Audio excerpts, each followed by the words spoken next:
Chapter 3. The storage unit sat out in Sunset Park, a rusted roll gate over a 10 by 10 I hadn't opened in longer than I wanted to admit. Behind a stack of Tex's old case boxes I never had the stomach to throw out was my camera bag. The good Nikon, long glass, the one the department used to trust me with when surveillance work still meant something. I blew the dust off it, checked the battery, ran a test shot down the alley behind the unit just to make sure the old girl still had it in her. She did. Whatever else the last 3 years cost me, they hadn't touched my hands. I packed the bag up careful, the way you handle something that used to matter, and drove back toward the morgue. Fenwick was alone in the cold room, same stool, looking like he'd never left. I didn't come at him hard this time. Pulled up a second stool, sat close, kept my voice down low and even, the way you talk to a witness one wrong word away from lawyering up for good. Didn't ask him what he saw. Asked him how he was holding up, how long he'd been pulling these overnight shifts, whether anybody down here even noticed when a man was running on empty. Took a while. It usually does. Somewhere around the second cup of coffee I bought off the machine down the hall, his shoulders came down an inch, and the truth started leaking out around the edges of everything he wasn't saying.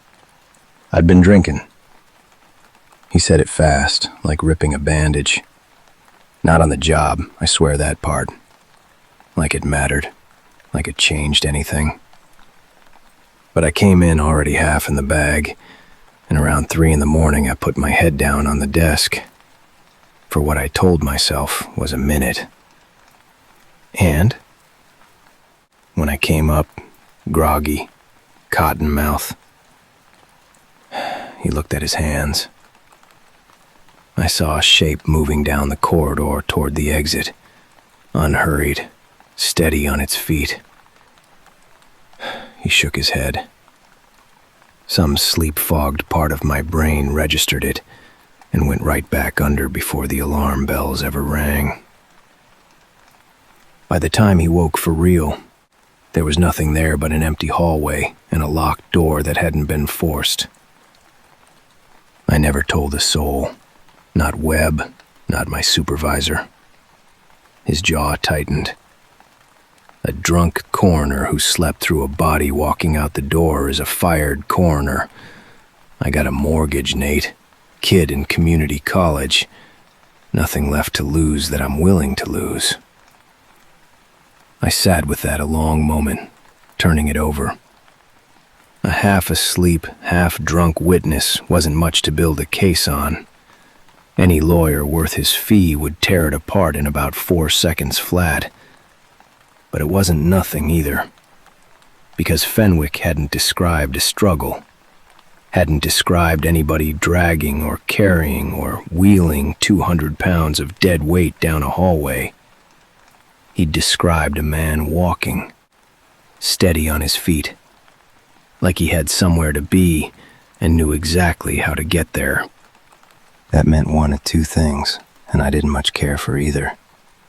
Either Fenwick's tired brain built a walking man out of nothing at all, or, some way that made no sense yet, Sal Renzetti got up off that table and left the building under his own power. I clicked the recorder off, thanked him for his honesty, told him his name wouldn't end up in any report unless it absolutely had to. Meant it to.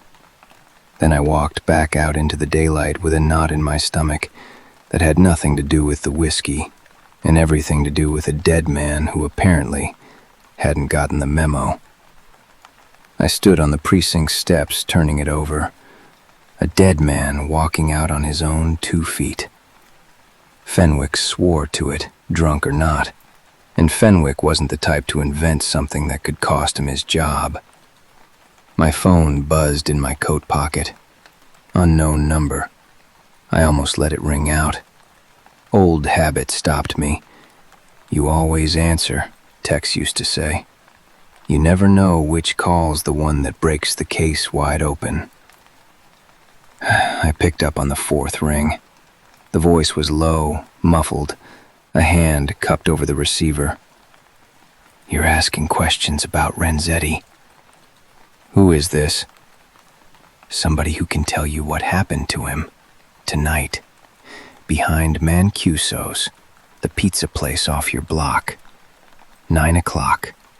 Come alone or don't come at all. Line went dead. I stood there a long time with the phone against my ear, dial tone buzzing into nothing. Somebody knew where I lived. Somebody knew I was on this. I hadn't told anybody but Webb, and Webb wasn't the type to run his mouth.